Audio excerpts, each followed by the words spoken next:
신에 관한 신비를 이야기할 때는 동화가 최고예요. 불교 같은 경우는 석가모니 부처님 전생의 이야기들이 많아요. 착한 부자는 성경의 예화에는 없어요.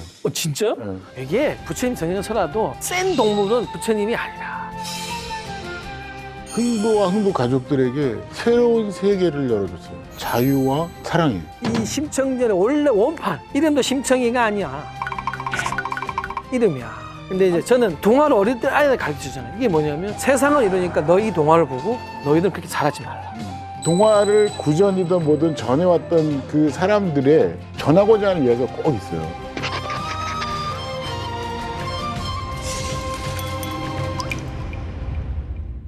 우리는 가장 대표적인 게 창세기에 보면 하느님께서 세상을 창조하셨다. 그러한 다음에 아담과 하와 이야기부터 시작해가지고 많은 설화들이 성경 안에는 수백 군데 있어요. 근데 그게 다 동화처럼 쓰여져 있어서 신에 관한 신비를 이야기할 때는 동화가 최고예요. 그래서 동화는 아이들이 읽는 책이 아니라 철학적인 책이에요. 불교 같은 경우는 석가모니 부처님 전생의 이야기들이 많아요. 부처님이 보살로서 100급의 시간 동안에 뭐 앵무새도 있고요. 황금 사슴, 원숭이, 토끼도 있고 또 황금 거위도 있고 굉장히 다양한 모습을 보이기 때문에 불교 쪽에서는 동물과 관련된 이야기들이 굉장히 많죠. 그러니까 실제로 황금알을 낳는 거위, 그게 불교로 하게 되면은 황금 깃털을 가진 거위 이야기 스토리가 거의 비슷해요. 황금 깃털을 가진 거위를 거위 깃털만 이렇게 하나씩 흘려주면 되는데 얘를 다 깎이면 되겠다.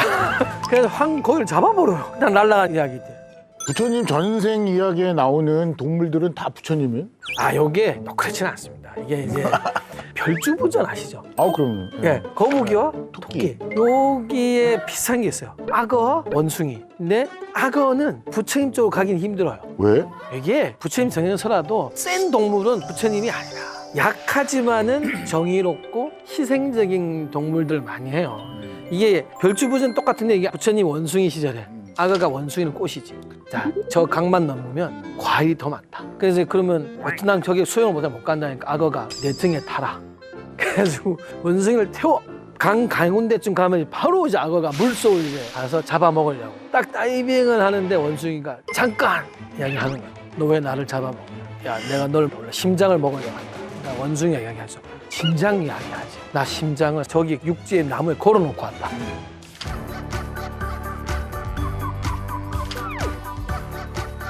요게 별주부전에 보면 거북이가 토끼 꼬셔가 용왕에 가서 간 내놓으라고 할 때 간 두고 왔는데 요거 스토리가 그렇게 똑같은데 이때 악어는 석가모니 부처님을 배반한 대바다따라고 석가모니 부처님 당시에도 사촌 동생이에요 원래. 대바다따는 사촌 동생인데 부처님을 시기해가지고 살인자한테 이제 청부살인을 대하고 부처님을 공격하게 하려고 하고 배신자가 악어. 우리는 배신자 하면은 제일 유명한 맞아요? 여기도 사도가 배신자 있지 않나요? 배신자 중에 배신자 유다 이스카리엇. 유다가 예수님 팔아먹죠. 배신자는 어떻게 돼요? 배신자는 스스로 목숨을 끊고 죽었어요. 지옥으로 갔다고 전해지고 있어요. 전래동화에 흥부와 놀부에 보면은 밥주걱으로 형수가 뺨을 때리면 흥부가 이제 다른 뺨을 내주면서 또 때려달라고, 이런 행동은 미련한 짓이다, 아니면 원수를 사랑하려는 노력이다.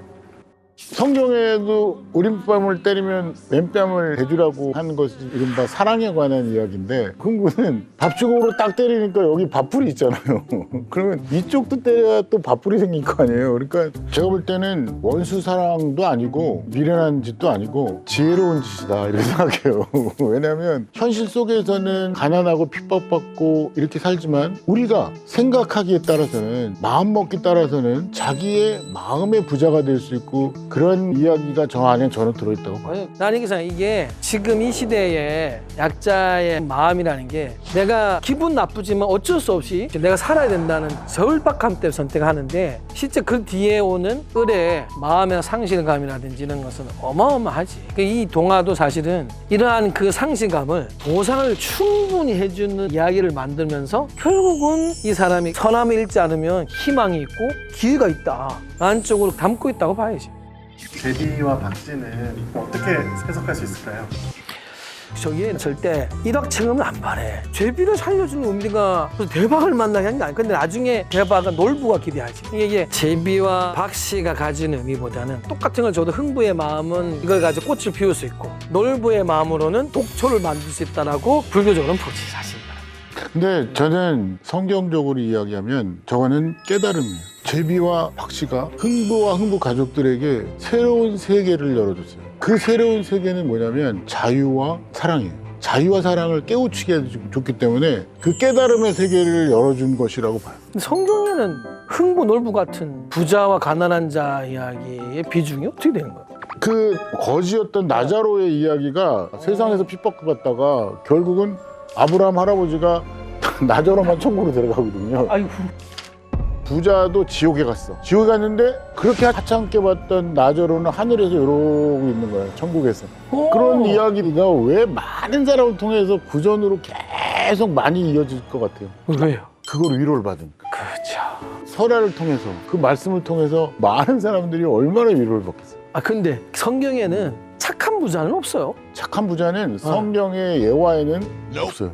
진짜? 네. 심지어는 예수님 직원 중에 뭐가 있냐면 부자는 낙타가 바늘 구멍에 빠져나가는 것보다 얘기할 정도로 부자들은 착한 부자로 나오는 사람은 없습니다. 두 번째 유명한 동화로 심청전을 한번 볼게요.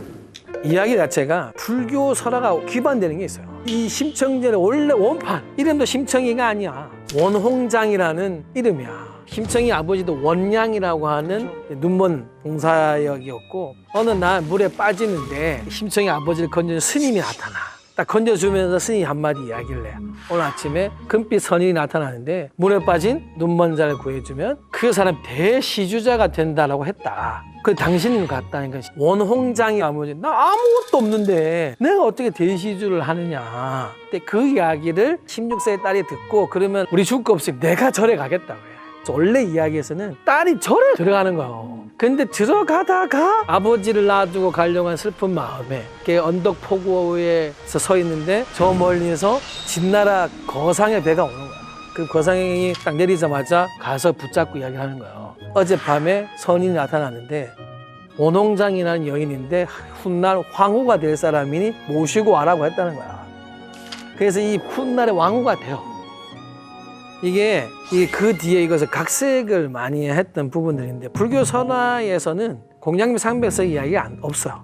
공양미를 바치면 소원이 이루어진다는.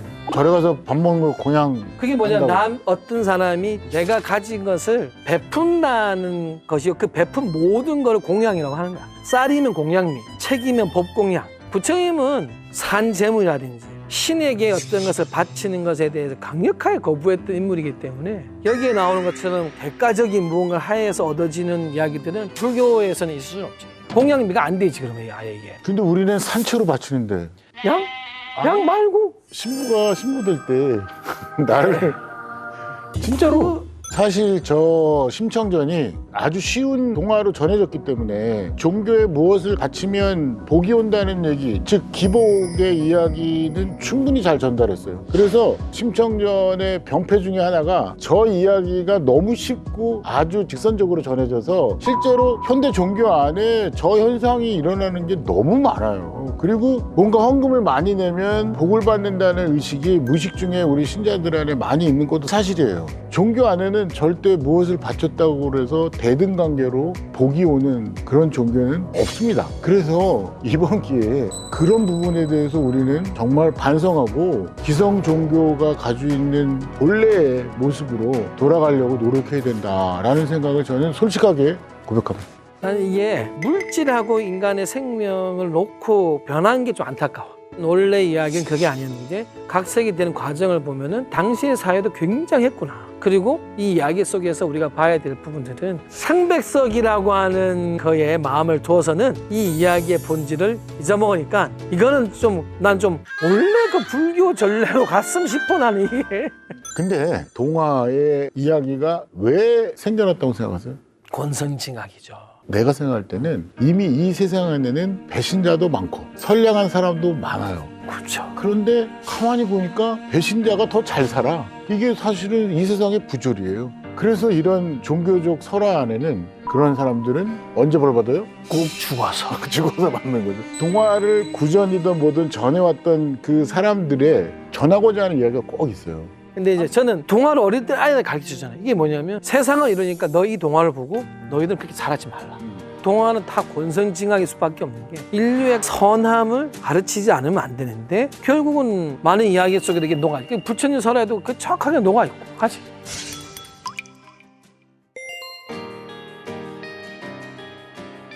천년 전, 2000년 전 넘어가서 이야기가 만들어있는데 지금도 그 모양새는 좀 변하더라도 그걸 전달하기 위해서 입을 구전으로 하자 이런 노력을 한다는 것은 동화가 간단하지만 가장 우리 스스로가 기본적으로 지켜야 될 삶의 방향 중에 하나라고 생각을 했나.